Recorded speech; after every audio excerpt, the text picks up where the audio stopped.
I would like to start by thanking the organizers of this wonderful event on this very special day. I first met this guy on the web when I was still an undergraduate student in physics at Integrable.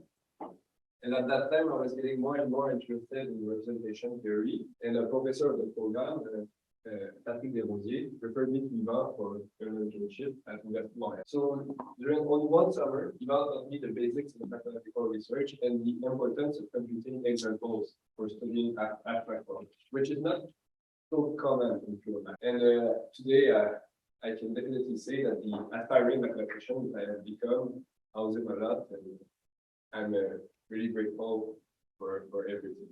Merci, Ivan. Okay. So I know that we're all tired and we're happy to have a reception afterwards. So I'll try to take least time as possible. Okay, and I'll talk today about R-matrices, the category O of quantum group algebras. It's a bit more on the mathematical end of the mathematics physics term that Jonathan was talking about. So if you have any questions during the talk, please feel free to ask them. And I can be more precise about certain things, and I can skip a part at the end.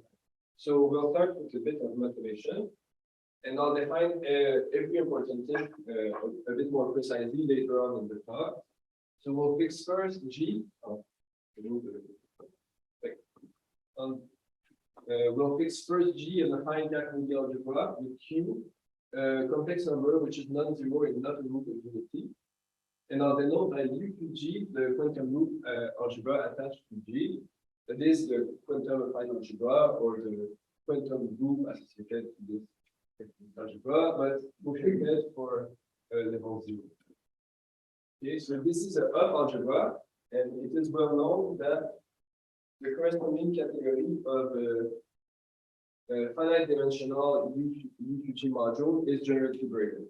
Okay, so for generic finite dimensional simple UQG modules, we have a grading going from V tends to W, W tends to V, which is typically constructed using the universal R-matrix of the.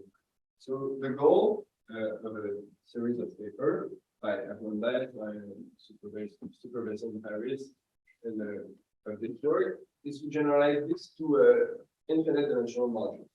So in this case, we cannot use the universal R-matrix because it cannot be specified on a tensor product of infinite dimensional module for UQG in general. So we need to find something else. And the first try would be to replace this category UQG little mod by the category O of modules over the model subalgebra UQB of UQG. So there's this interesting subalgebra of UQG that we can consider the VGG category O attached to it, which was defined by Hernandez and Bruno.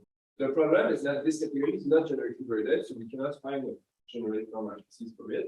This can be seen, for example, in the work of Wu, Jimbo, Liwas, and Takayama in 2009.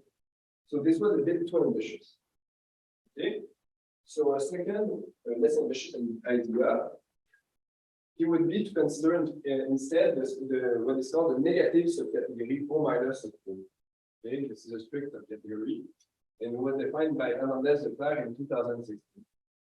So in this case, okay, the construction of explicit R-matrices for this negative subcategory was carried out by Hernandez in 2022, and he used the following key fact. Okay, so if I fix a simple object V in this negative subcategory, typically infinite dimensional, there is always a sequence of finite dimensional UQG modules dk, such that we have this equality.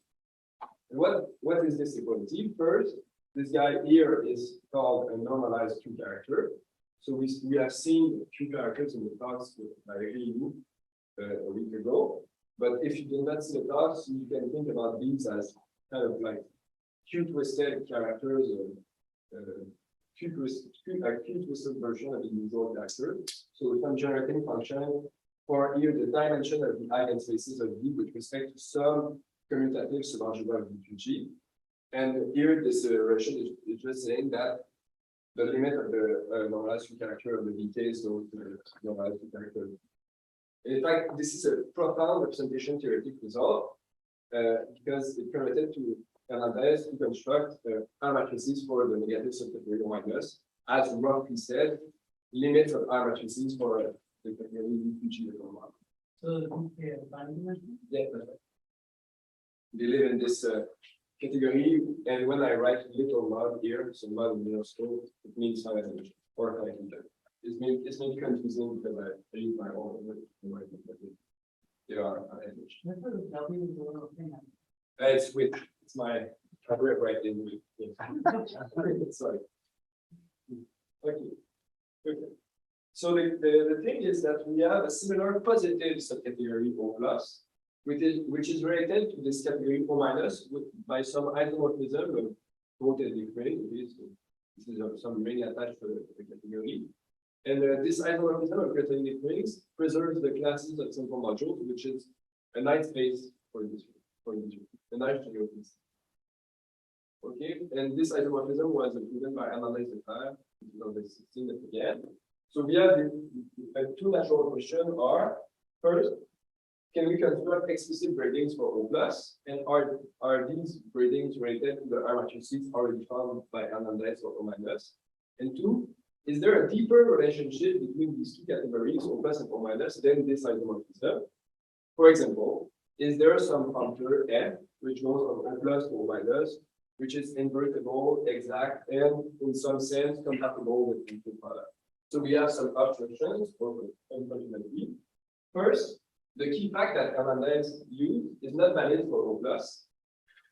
And the relation between normalized two characters in this positive subcategory in the category of finite dimensional module is way more intricate than for O. And for the second question, the categories O plus and minus are different with respect to a lot of things like stable mass, to know what it is, or restriction to shift with the. So what you need to take out from this slide is that it could seem hopeless at first glance to answer positively to these two questions. Okay, but in fact we can answer this question if we allow ourselves to change the quantum parameters. That's the key thing here, and the main result of this talk is that there is in fact some functor f q going from the category OQ minus 1, which is the category O attached to the Borel's algebra UQ minus 1b, so quantum parameter Q minus 1, to the category OQ, now with quantum parameter Q, that is covariant, exact, invertible, and preserves dimension, irreducibility, and respects these two properties. So first one, it is an anti-tensor functor in the sense that it reverses tensor product, and two, it restricts to appropriate functor from the positive and negative category to the negative and positive category, which has the same properties. Okay, so this answers a somewhat modified version of question. All right, and in fact, we can say a bit more than that.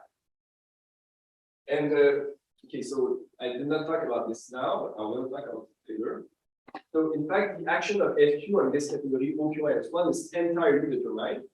And to specify it, we need to look at the action of FQ on prefundamental representations, which are important modules in the representation theory, of UPD. And this functor FQ says the prefundamental representation LIA plus or LIA minus to the prefundamental representation with inverted signs, so LIA plus to LI minus. But the spectral parameter A here is shifted by something, gamma, which depends only on G. Okay, so not on I here and not on the initial spectral parameter A. Okay, so it's essentially, our functor essentially reverses the sign of the prefundamental representation and shifts one of the parameters by something that depends only on the choice of the initial E algebra. It doesn't depend on Q. Yes, it will get along. You're right. Okay, sorry. But the key thing here, if you want, is that after that we could compose our functor with another functor and get rid of this parameter. Okay. So that's why I specified this. In fact, our theorem also answers question 1. Because if I fix two simple objects in O plus for the quantum parameter Q, then as Q is invertible, I can write these V and W's as the image of some V prime and W prime in O minus Q minus 1, which are also simple. And the work of analyze gives a braiding from W prime tensor Q prime to P prime tensor W prime, on which I can use the functor FQ, then a braiding from V tensor V to W tensor V. And in fact, all R-matrices for O plus can be constructed in this way. Cool. So this is a motivation at the top. We want now to define this functor FQ. But before defining it, I need to say a bit about quantum algebras. What's the meaning of the last sentence? Okay, if you, I did not want to. I somewhat got rid of the spectral parameter Z. Okay, and I just want to say that if you want to find a gradient in the O plus, you can always realize it as the image by S2 of a gradient in O minus. So it's kind of what you're talking about. Okay, so what's a quantum loop algebra now? So we'll talk about it at length and speed. Right? Can do that. So I'll denote by C the indecomposable character matrix of untwisted affine type associated to my technical algebra. And then there is a unique diagonal matrix with relatively prime positive integer entries D0 to Dn, and the matrix is D, such that the DC is the symmetric matrix. Okay, so our character matrix was symmetrizable. And second, there is a unique also vector A with again relatively prime positive integer entries, first component 1, and which lives in the kernel of C. All right. Now with this datum, I can define quantum loop algebra. So I'll give relations and generator, but don't be scared. So UQG is generated by three kind of things: EI, FI, and KI plus minus 1 with these relations. Okay, so now I go from 0 to n. These are called characterized generators. Okay, and as David said, if you do not, if you haven't seen these relations before, forget them now. It's not really important. But here, QI is this power of Q. Here, this is parameter delta, and this is the usual environment. So I said that it was an up algebra. Here is the co-product and the code. Okay. Again, it's not really useful to remember the exact expressions. The only useful thing is that, in fact, the opposed algebra of UQG is isomorphic to UQ minus 1G. So what does that mean? There is some anti-isomorphism going from UQG to UQ minus 1G that acts as the identity on these generators, DI, FI, KI. Okay, so if I just reverse all the products here in these relations, and I change Q by Q minus 1, I get back the same relations. Okay, so this is a powerful fact, and I'll use it again a bit later. Our parallel algebra that you were interested in is the one generated by the EIs and KIs plus or minus 1 for I between 0 and n. And we also have another interesting algebra, the one generated by the KIs. And this is a commutative subalgebra of UQB. So it implies, like always in this sort of theory, a notion of weights. Okay, and we can define with that an analog of the usual BGB category. Okay, so I won't go into details, but the category O corresponding to the Borel subalgebra is defined with respect to this commutative subalgebra. Yeah, but here UQG has also another set of generators, which this is really non-trivial, and it's due to the work of Greenfeld in 1988. And this set is infinite. This is an infinite set of generators. Okay, so we have x plus or minus, and phi plus or minus. So the first index is finite between 1 and n, and the two others are infinite. Okay, and here the associated relations are really complicated, but the easy thing is that this subalgebra generated by the phi's, so phi IR plus with R non-negative is a commutative, also another commutative subalgebra of UQ. So we have another notion of weights, which are usually called L weights, L standing for the loop. So we have a category O, which is defined with respect to this commutative algebra, but we have also another notion of weights, and we can define what's an highest weight module. So for this, I'll denote by TLX here the set of complex series. Okay, so this is the typo. Set of complex series indexed by two things. First, I between 1 and n are non-negative, such that for each I, psi I 0 is non-zero. And these are going to be my n weights, if you want. Okay, so if I fix a UPD module V, which can be infinite dimensional here, and the big M. So this UPD module V is said to be of highest weight psi in TLX if there is some non-zero V in V, which generates the whole module V, and which is annihilated by these elements of V. Okay, so it's killed by all the EIs, and it's an eigenvector of all the phi with appropriate eigenvalue. Okay, so it's killed by all the EIs, I said, but I ranging from 1 to n. So it's not killed by E0. Okay, so just a technical comment before continuing.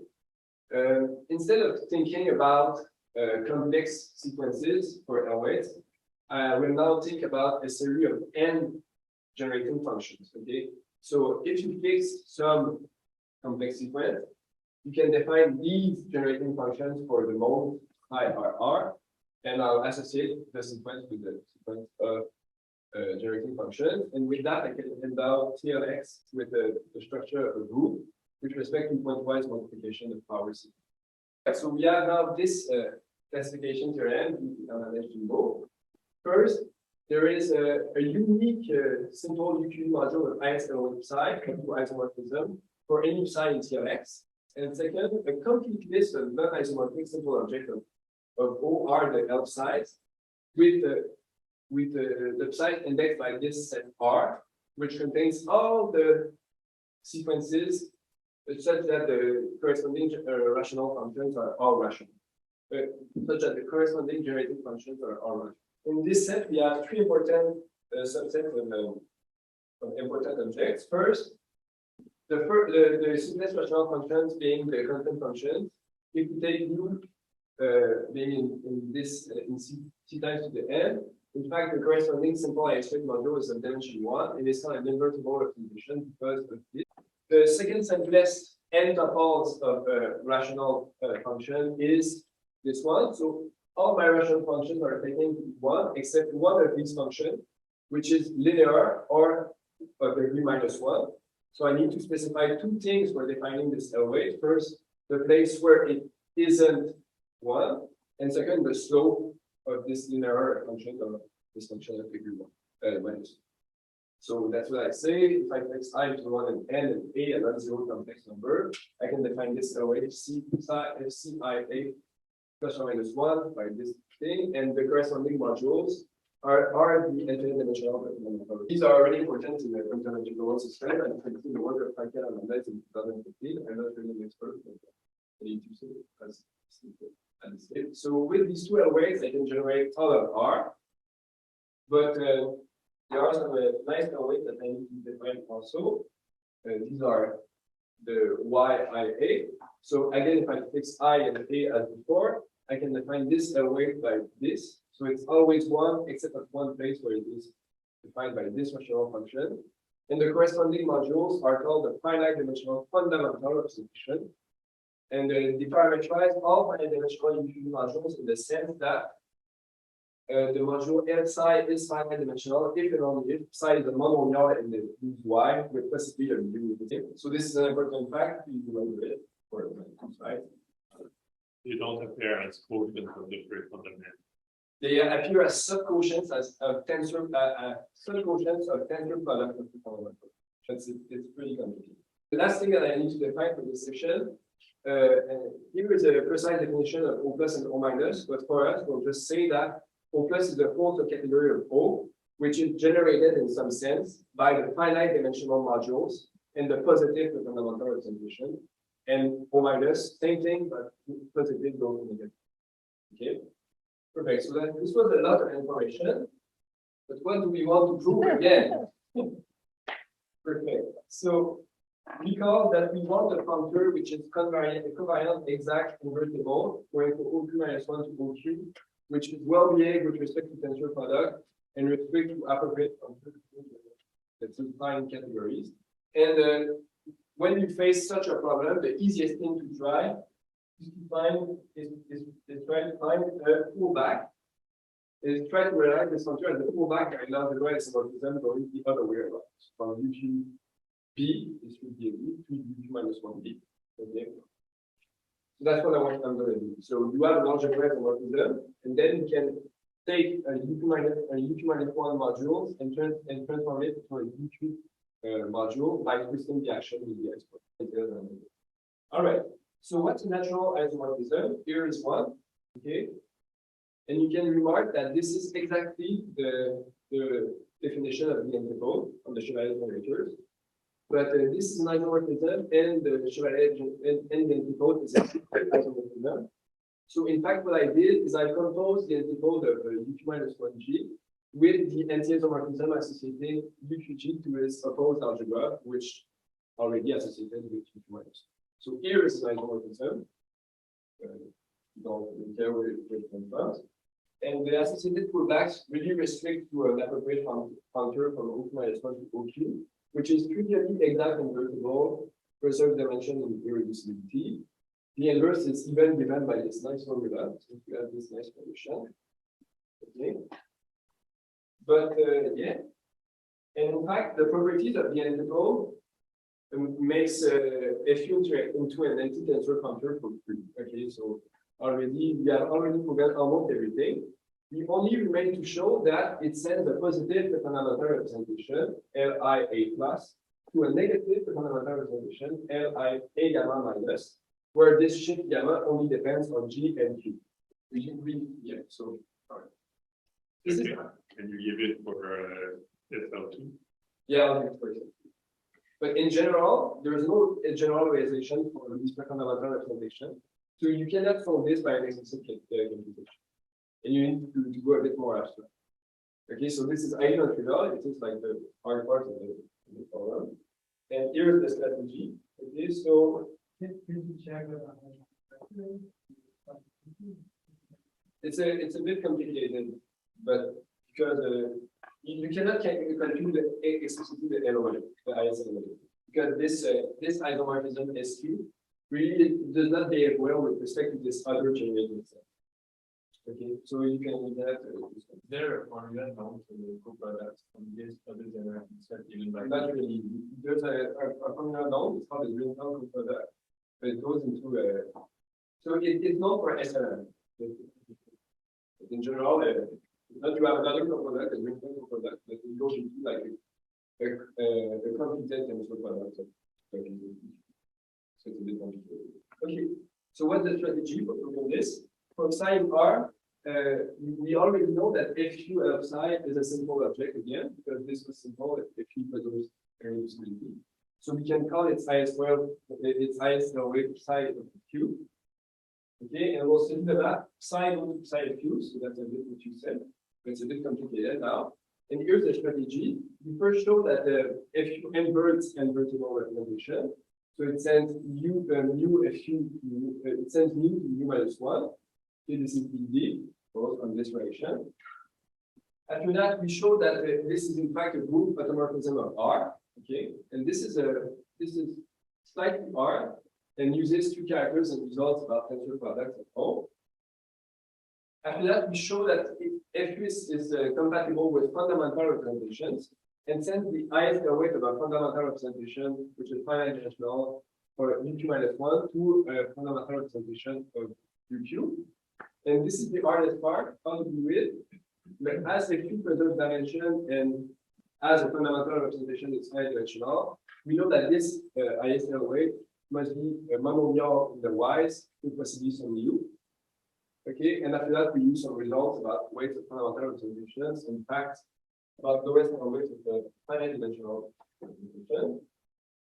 And with the third step, you can easily deduce the fourth one, which says that it sends that if you send the ISL weight of a positive fundamental representation to ISL weight of a negative one, And here I did not see it, but we see here that if you can shift the vectorial parameter of fundamental representation by something, gamma I, and this gamma I may depend at most on G, Q, and I here. So I want to get rid of the dependence in I, and this is the fifth step.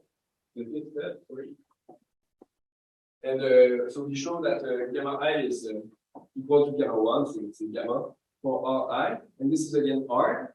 And for this, we use the induced isomorphism of the Grothendieck ring induced from the F with the already known isomorphism of lambda zeta, and a nice property of the category of finite dimensional UV modules, which is the generic simplicity of tensor product of simple finite dimension. So this is the strategy to prove question 2 and now question 1.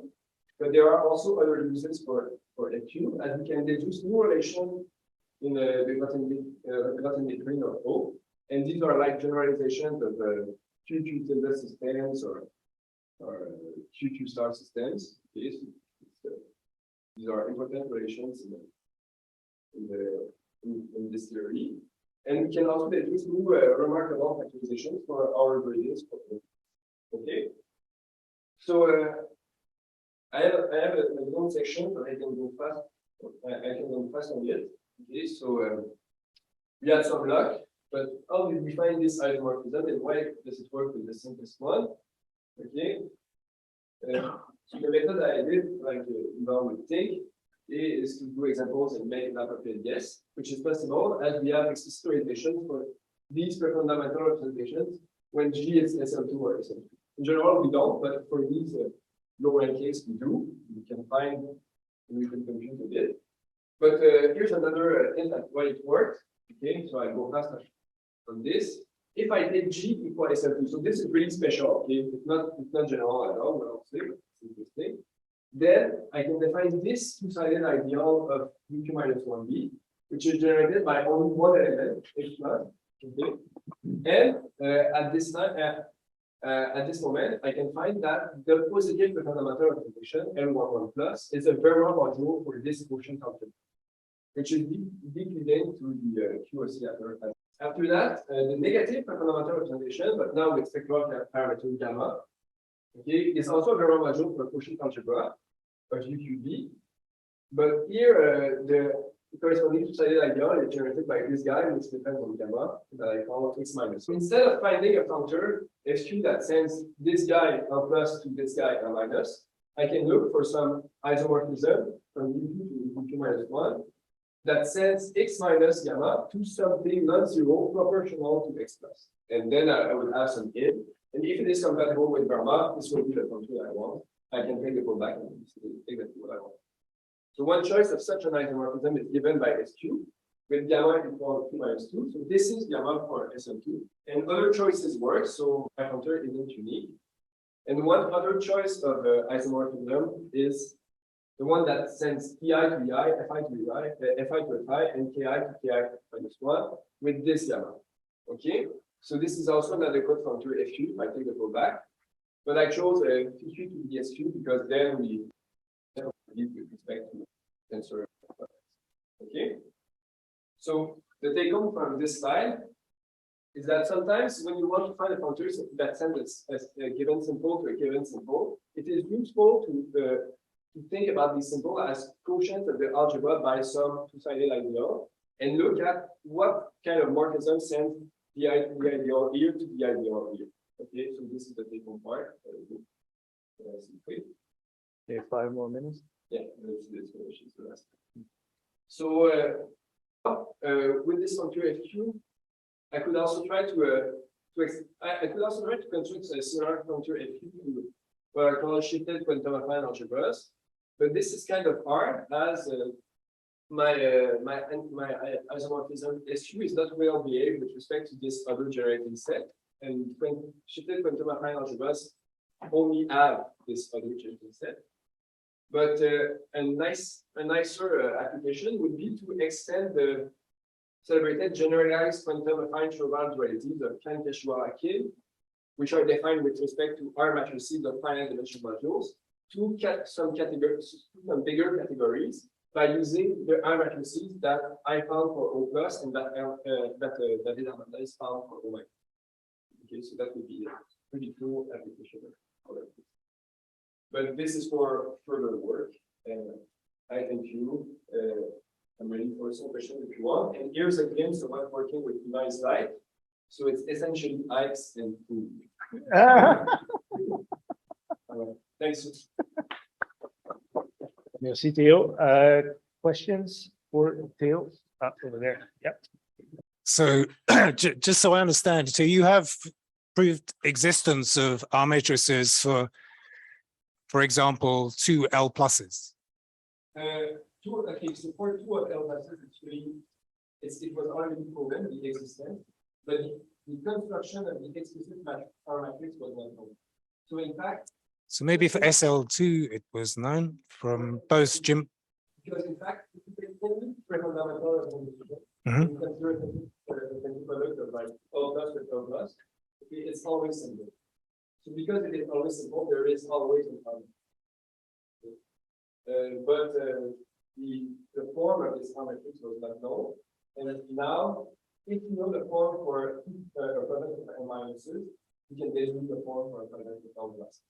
And for, let's say, SL2, this is how it is. And L plus, L minus? Okay, so this, when I said that the category O was not generated graded, this was exactly the example I had in mind. And L plus times L minus is never isomorphic. This is kind of weird. And it's a specialty, this is going to find. Okay. If you look just for SL2, the tensor product, let's say, for example, you have only one choice for I. So you look at this guy. So this guy has always an infinite number of composition factors. And it's indecomposable, but it's like the weirdest example of a non-reducible and decomposable module. So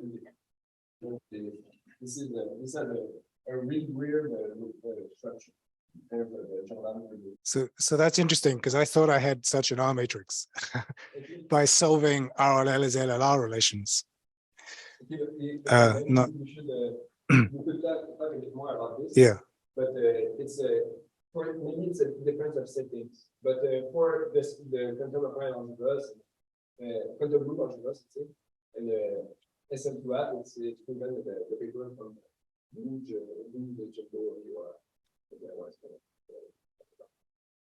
and this is never isomorphic. Okay. But you can have some morphism between them, which will not be in the limit. You can have like a renormalized formation. This is possible. It won't be. Okay, thank you. I recall asking you a question during your oral productoral exam about the existence of a functor. Is that the one you introduced today? I think during my exam, this is a good question. I think okay, so I want to be quick with that. During my exam, I think I wrote the explicit realization for L plus and L minus for SL2. And you looked at the two realizations and you said, oh, it's almost the same, except for this one action of P0, and it's almost the same.